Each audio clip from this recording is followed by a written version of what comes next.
जय हिंद बच्चों। आज हम सामाजिक विज्ञान क्लास 10th के पेपर का विश्लेषण करेंगे। इसमें जो पेपर था उसका हम विश्लेषण के अंतर्गत देखेंगे कि कितने प्रश्न आए और पेपर का स्तर कैसे था। आप अपने प्रश्न के उत्तर भी इसमें मिलान कर सकते हो। पहला प्रश्न है, सही विकल्प चुनकर लिखिए। गन्ना उत्पादन में भारत का विश्व में स्थान है। दूसरा, ग्रीम बंधुओं का जन्म हुआ था जर्मनी में।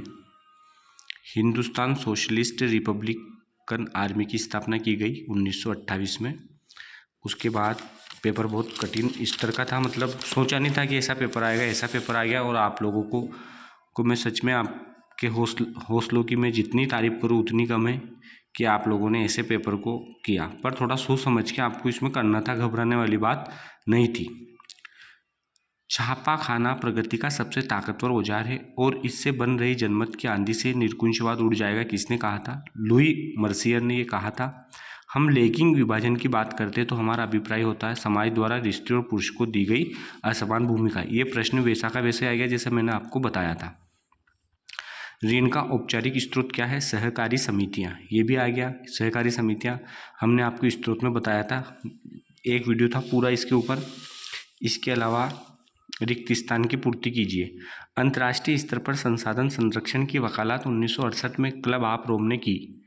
भारतीय तथा विदेशी सभी फिल्मों को प्रमाणित करने का अधिकार CBFC को है, केंद्रीय फिल्म प्रमाणन बोर्ड। तो जब भी हम मूवी देखते हैं ना तो सबसे पहले ये आता है केंद्रीय फिल्म प्रमाणन बोर्ड द्वारा प्रमाणित, ऐसा लिखा हुआ आता है। तो वो बात भी आपको सीखने की बात है। एक ये उदारवादी राजनीतिज्ञ कार्ल वेलकर फ्रैंकफर्ट संसद के एक निर्वाचित सदस्य थे। जाति पर आधारित सामाजिक विभाजन सिर्फ भारत में है। लोकतांत्रिक व्यवस्था राजनीतिक समानता पर आधारित होती है। भूमिगत जल नवीकरण संसाधन का उदाहरण है। इस प्रश्न को भी हमने देखा था पहले के वीडियो में, तो ये नवीकरण संसाधन में आएगा। अगला प्रश्न है सत्य असत्य। देखिए आप, भारत के क्षेत्रफल का लगभग 27% हिस्सा मैदानी क्षेत्र में है। ये गलत है क्योंकि 46% मैदानी क्षेत्र के अंतर्गत आता है। बांध बहते जल को रोकने, दिशा देने या बहाव कम करने के लिए खड़ी की गई बाधा है। बिल्कुल सत्य है। स्मिथ फील्ड में लंदन का सबसे पुराना कपड़ा बाजार था। असत्य है। विक्टोरिया कालीन ब्रिटेन में उच्च वर्ग के लोग कुलीन और पूंजीपति वर्ग के हाथों से बनी चीज़ों को तरजीह नहीं देते थे, वो तो देते थे, इसलिए असत्य है। सत्ता की साझेदारी विभिन्न समुदायों के बीच टकराव को कम करती है। बिल्कुल सत्य है। हमारे संविधान में किसी एक भाषा को राष्ट्रभाषा का दर्जा नहीं दिया गया है। बिल्कुल सत्य है। जोड़ी देखिए आप, वन प्रबंधन ओडिशा, इलेक्ट्रॉनिक राजधानी बेंगलुरु, सिलिकॉन सिटी भी कहा जाता है इसको, labour party Britain, Republican party America, संयुक्त राज्य अमेरिका की बात हो रही। प्राथमिक क्षेत्र कृषि और खनन, तृतीय क्षेत्र परिवहन, भंडारण, संचार और बैंकिंग। ये इसमें मिला लीजिए आप। और इसके बाद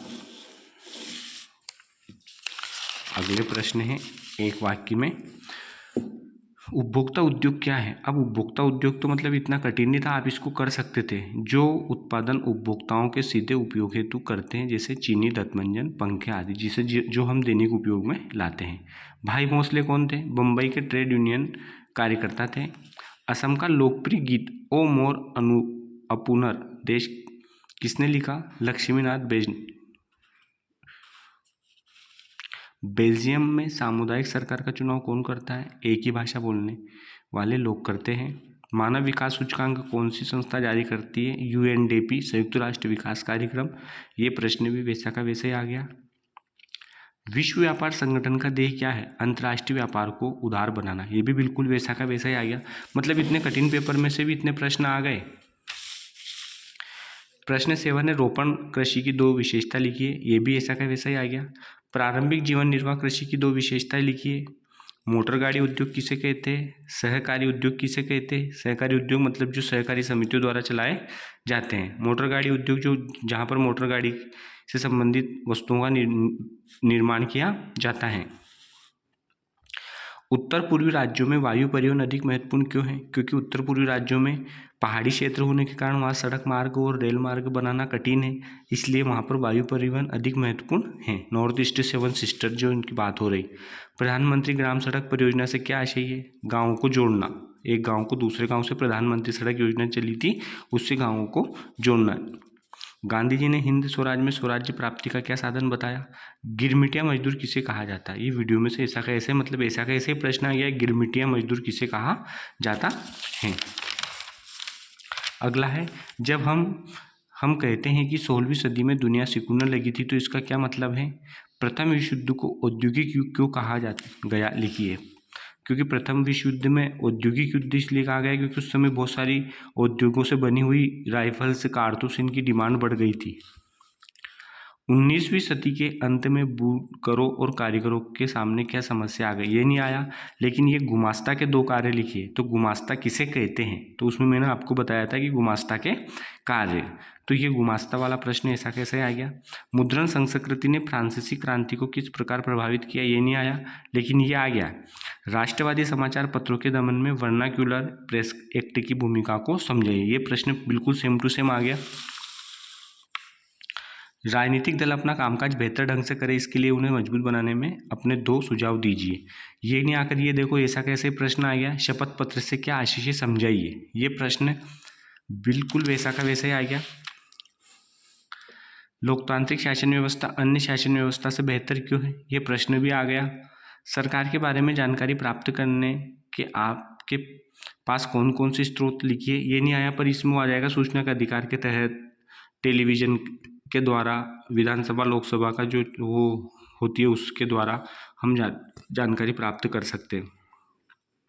देखिए क्वेश्चन नंबर 16, संगठित क्षेत्र की 2 विशेषता लिखिए। बिल्कुल सेम टू सेम ऐसा कैसे आ गया? शहरी क्षेत्र में रोजगार पैदा करने के 2 उपाय लिखिए। ये नहीं बताया था, पर संगठित क्षेत्र की 2 विशेषताएं लिखी, हमने वीडियो में आपको बताया था। यदि आपने उसको ध्यान से पढ़ा हो तो आप 50 से ऊपर स्कोरिंग कर सकते हो। देखिए, वैश्वीकरण को बढ़ावा देने वाले कारक कौन कौन से? बिल्कुल मतलब कोई चेंज नहीं प्रश्न में, एक यही आया। अतीत में देशों को जोड़ने का मुख्य माध्यम क्या था? भारतीय वन्यजीव रक्षण अधिनियम 1972 के प्रमुख प्रावधान लिखिए। और जैव विविधता क्या है, ये मानव जीवन के लिए क्यों महत्वपूर्ण है? दोनों क्वेश्चन आ गए। संघात्मक शासन व्यवस्था और एकात्मक शासन व्यवस्था में अंतर स्पष्ट कीजिए। तो एकात्मक शासन व्यवस्था मैंने नहीं बताई थी, लेकिन संघात्मक शासन व्यवस्था मैंने बताया था। तो आप संघात्मक शासन व्यवस्था लिखते तब भी आपको 1.5 नंबर इसमें आसानी से मिल जाएंगे। और आपने क्लास में पढ़ाई होगा तो आपको ये उत्तर याद होगा, पर संघात्मक शासन व्यवस्था इसमें आ गई। क्या कारण है कि बैंक कुछ कर्जदारों को कर्ज देने के लिए तैयार नहीं होते? क्योंकि वो डिफाल्टर होते हैं, उनके पास आय का इनकम का कोई साधन नहीं होता है।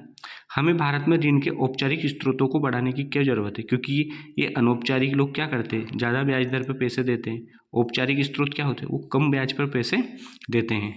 भारत के पूर्वी तट पर स्थित समुद्री पत्तनों का वर्णन कीजिए। अगर आपने मैप में अच्छे से देखा हो अभ्यास पेपर वाले में, तो उसमें लिखा था कोलकाता बंदरगाह, चेन्नई बंदरगाह और विशाखापट्टनम बंदरगाह। तो अगर आपने उस वीडियो को ध्यान से देखा, लिखा, तो आप इसको 100% सही करोगे। भारत में रेल परिवहन के वितरण को प्रभावित करने वाले 4 कारण लिखिए। भारत में रेल परिवहन के वितरण को प्रभावित करने वाले कारण पूछ रहा, पर ऊपर वाला वो सरल है।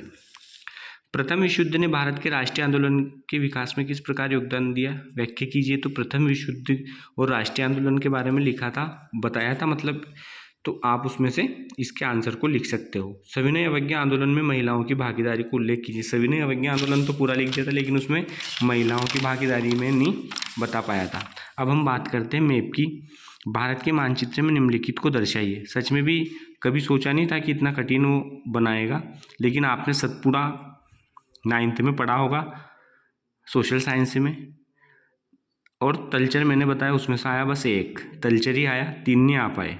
इसी प्रकार नीचे कटनी, कोरापुट, मार्मुगोवा और बिलासपुर, ये सारे के सारे 12वीं में बताया। मुझे क्या पता था कि 10वीं में आ जाएंगे, पर कोई बात नहीं। आपको वास्तव में आपकी साहस की मैं बहुत तारीफ़ करता हूँ। आपको मैं धन्यवाद देता हूँ कि आपने पेपर को बड़े आसानी से किया, आराम से सोच समझ के आपने किया होगा, मैं ऐसी आशा करता हूँ। और चिंता करने वाली कोई बात नहीं। एक परीक्षा, एक विषय में हमारे कम नंबर आ गए, इसका मतलब ये नहीं कि हमारे अंदर योग्यता नहीं है। एक प्रश्न पत्र हमारी योग्यता का निर्धारण नहीं कर सकता है, ये तो एक सिर्फ हमारा आकलन का एक जरिया है। और मुझे विश्वास है कि आपके इसमें भी अच्छे नंबर आएंगे और घबराने की कोई बात नहीं है बच्चों, हम आगे और अच्छा प्रयास करेंगे। Thank you.